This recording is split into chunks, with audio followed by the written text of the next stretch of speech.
Chapter 12 is looking at politics and the economy. The economy is a system of producing and distributing goods and services. There are three sectors of the economy. We've got the primary sector, the secondary sector, and the tertiary sector. The primary sector is the part of the economy that draws raw materials from the natural environment. Some examples would be forestry, mining, fishing, ranching, agriculture. The secondary sector is the part of the economy that transforms raw materials into manufactured goods. For example, we take cotton and turn it into cloth. We refine petroleum into gasoline. We turn metals into tools and automobiles. And the tertiary sector is the part of the economy that involves services rather than goods, okay? For example, secretarial, clerical type jobs, work in food service, sales, law, healthcare, teaching, advertising. The tertiary sector has had the largest increase in workers over the last century. And we all know in the United States, many of our manufacturing textile jobs have gone overseas. We are now the tertiary sector, the part of the economy that does involve services. We are a service economy, so to speak. Today, the world's two major economic systems are capitalism and socialism. Capitalism has three essential features, which is the private ownership of the means of production and property, the pursuit of personal profit, and then market competition and consumer choice.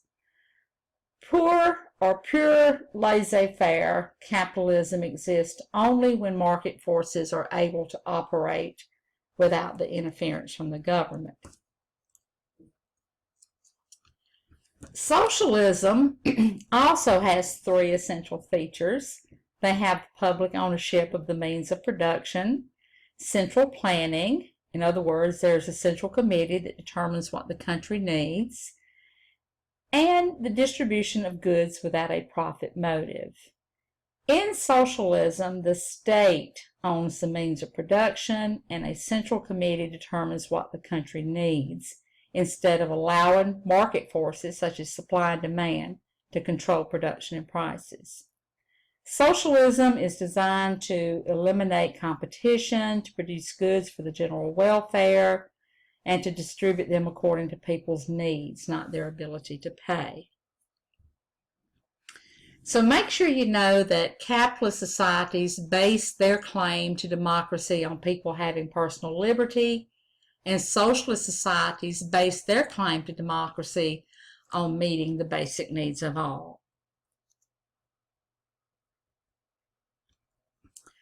Politics is about power and authority. Authority is power that people view as legitimately exercised over them. Coercion is power that's considered to be unjust. Power is the ability to control the behavior of others, even against their will. And it was Mr. Max Weber that identified three types of authority. One is traditional authority. Power in traditional authority, such as parental authority, is derived from customs and patterns set down in the past that serve as rules for the present.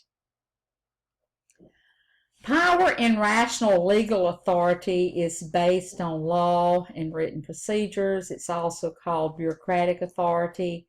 It's based on written rules. In other words, class, the President of the United States has rational legal authority. Your professor at college has rational legal authority. Your supervisor at work has rational legal authority. And we can go on with the different types of authority. In charismatic authority, power is based on loyalty to an individual to whom people are attracted. For example, class, Martin Luther King Jr. had charismatic authority. President John F. Kennedy, even though he had rational legal authority, he also had charismatic authority. So yes, you can have more than one. Throughout the world, there are various types of governments. Each type has its own unique way of exercising power. In a monarchy, power is based on hereditary rule. The right to rule in a monarchy is passed from the current king or queen to their children. Some examples of absolute monarchies are Saudi Arabia, Kuwait, Bahrain. I think Morocco has a true absolute monarchy. England is a constitutional monarchy. An example, certainly Great Britain, Spain, Denmark, and there are many others as well. In a democracy, power is given to the ruler by the citizens. Literally translated, democracy does mean power to the people. And of course, the United States is supposed to be a democracy, even though it is not truly democratic.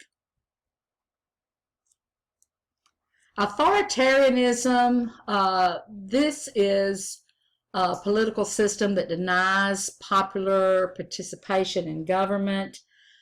Some examples, once again, is Saudi Arabia, Bahrain, Ethiopia.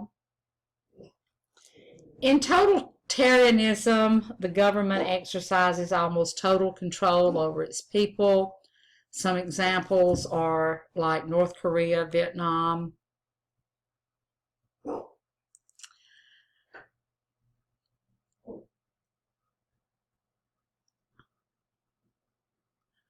Class, as far as politics in the United States, we know that we have two main political parties. We have the Democrats and the Republicans. The Democrat and Republican parties both emerged by the time of the Civil War. The Democrats are often associated with the poor and the working class, and the Republicans are with people who are financially better off. Each party tries to win the center of the political spectrum, and I do want to say that those that are elected to Congress may cross party lines, because although office holders support their party's philosophy, they don't necessarily support all of its specific proposals. Despite their differences, both parties support the fundamentals of United States society, such as freedom of religion, free public education, capitalism. Third parties do play a role in United States politics, although they generally receive little public support. As far as voting patterns in the United States, I want to say that they are pretty consistent. The percentage of people who vote increases with age. Those with higher levels of education are more likely to vote. People with higher levels of income, women are slightly more likely to vote than men. And class, I want to say that these do tend to be pretty consistent in the United States. Lobbyists and special interest groups such as political action committees or PACs play a significant role in United States politics. Special interest groups are people who think alike on a particular issue and they can be mobilized for political action. Lobbyists are paid to influence legislation on behalf of their clients. They are employed by the special interest groups, and they have become a major force in politics. Political action committees solicit and spend funds to influence legislation and bypass laws intended to limit the amount that any individual, corporation, or group can give a candidate. PACs or PACs have become a powerful influence, bankrolling lobbyists and legislators, and PACs with the most clout gain the ear of Congress.